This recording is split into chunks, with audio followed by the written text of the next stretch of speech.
प्रिय छात्रों, मातृभाषा क्लासेस में आप सभी का हार्दिक स्वागत है। इस समय हम लोग राष्ट्रकवि मैथिली शरण गुप्त द्वारा रचित कैकेयी का अनुताप शीर्षक का अध्ययन कर रहे हैं। परीक्षा को दृष्टि में रखते हुए अति महत्वपूर्ण पद्यांश का ही हम लोग अध्ययन कर रहे हैं। आइए अध्ययन प्रारंभ करते हैं। दुर्बलता का ही चिन्ह विशेष शपथ है, पर अबला जन के लिए कौन सा पथ है। यदि मैं उकसाई गई भरत से होऊं, तो पति समान ही स्वयं पुत्र भी खोऊं। ठहरो मत रोको मुझे, कहूँ सो सुन लो। पाओ यदि उसमें सार, उसे सब चुन लो। करके पहाड़ सा पाप मौन रह जाऊं, राई भर भी अनुताप न करने पाऊं।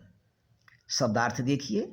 दुर्बलता, कमजोरी, अबला जन के लिए, स्त्री के लिए, पथ, मार्ग, चुन लो, स्वीकार कर लो, अनुताप, पश्चाताप। मैं आपको पहले भी बता चुका हूं कि पद्यांश से संबंधित 5 प्रश्न रहेंगे। पहला प्रश्न रहेगा, उपर्युक्त पद्यांश का शीर्षक तथा कवि का नाम लिखिए, या संदर्भ पूछा जा सकता है। इसके कवि कौन हैं? आप लिखेंगे कि उपर्युक्त पद्यांश का शीर्षक कैकेयी का अनुताप तथा इसके कवि राष्ट्रकवि मैथिली शरण गुप्त जी हैं। दूसरा प्रश्न रहेगा, रेखांकित अंश की व्याख्या कीजिए। अब रेखांकित अंश के लिए मैं संपूर्ण पद्यांश की व्याख्या कर रहा हूँ।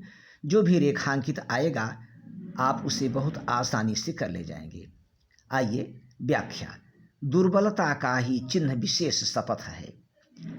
कैकेयी चित्रकूट की सभा में पश्चाताप करती हुई कहती है कि यद्यपि सौगंध खाना व्यक्ति की कमजोरी का प्रतीक होता है, परंतु मुझ अबला के लिए सौगंध खाकर अपनी बात को प्रमाणित करने के सिवा और कोई भी मार्ग नहीं है। कैकेयी सौगंध खाती हुई कहती है कि यदि इस कार्य के लिए, अर्थात तुम्हें वन भेजने के लिए मैं भरत के द्वारा उकसाई गई हूँ, यदि तुम्हें वन भेजवाने में भरत का कोई हाथ रहा हो, तो जिस प्रकार से मैंने अपने प्रिय पति को खो दिया, उसी तरह से मैं अपने प्रिय पुत्र भरत को भी खो दूं। कैकेयी सभा में उपस्थित सभासदों से कहती है कि ठहरो, रुक जाइए, मत रोको मुझे। आज मैं जो कुछ कह रही हूँ आप लोग मुझे कहने से रोकिए नहीं, कहूँ सो सुन लो। और जो कुछ कह रही हूँ आप लोग ध्यानपूर्वक सुनिए। पाओ यदि उसमें सार, उसे सब चुन लो। यदि मेरी बात में कोई सार, कोई तत्व हो, तो आप लोग उसे ग्रहण करें, स्वीकार करें। कैकेयी कहती है कि करके पहाड़ सा पाप मौन रह जाऊं। अब मेरे लिए यह संभव नहीं है कि मैं पहाड़ जैसा भयंकर पाप करके भी चुप रह जाऊं, राई भर भी अनुताप न करने पाऊं, और राई के बराबर, सरसों के बराबर अर्थात थोड़ा पश्चाताप भी न कर पाऊं। एक बार व्याख्या पुनः देखिए।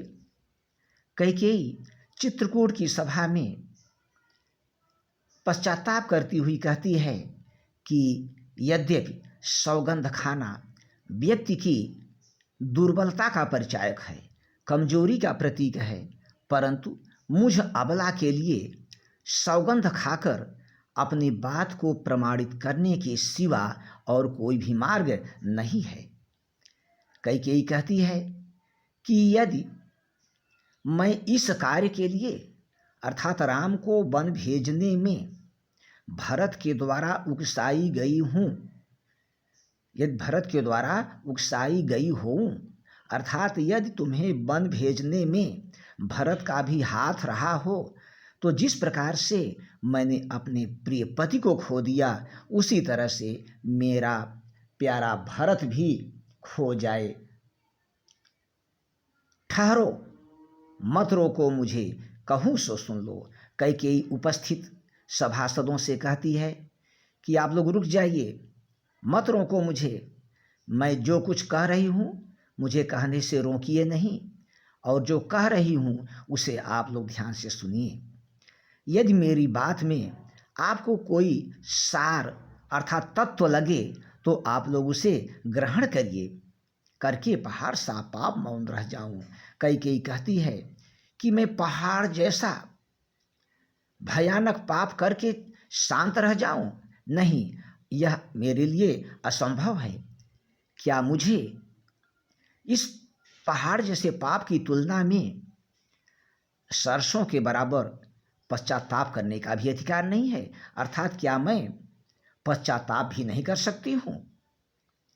आइए पद्यांश में बनने वाले प्रश्नों का अध्ययन करते हैं। प्रश्न है, अपने पाप और पश्चाताप के संदर्भ में कैकेयी ने क्या कहा? अपने पाप उत्तर, अपने पाप और पश्चाताप के संदर्भ में कैकेयी ने कहा कि अब मेरे लिए यह संभव नहीं है कि पहाड़ जैसा पाप करके भी चुप रह जाऊं और राई जैसा छोटा पश्चाताप भी न कर सकूं। सौगंध खाना किसका प्रतीक है? सौगंध खाना व्यक्ति की कमजोरी का प्रतीक है। करके पहाड़ सा पाप मौन रह जाऊं, वाक्य में कौन सा अलंकार है? करके पहाड़ सा पाप मौन रह जाऊं में उपमा अलंकार है। प्रिय छात्रों, आप लोग वीडियो को ध्यानपूर्वक देखिएगा। यदि आपको वीडियो अच्छा लगता है तो आप लाइक, सब्सक्राइब और अपने दोस्तों को भी शेयर कीजिएगा। आप तो लाभ उठा ही रहे हैं, आपके सुहृदजन भी लाभ उठाएं। यदि आपको कोई कमी आती है तो आप कमेंट के माध्यम से अवश्य सूचित कीजिएगा। बहुत बहुत धन्यवाद।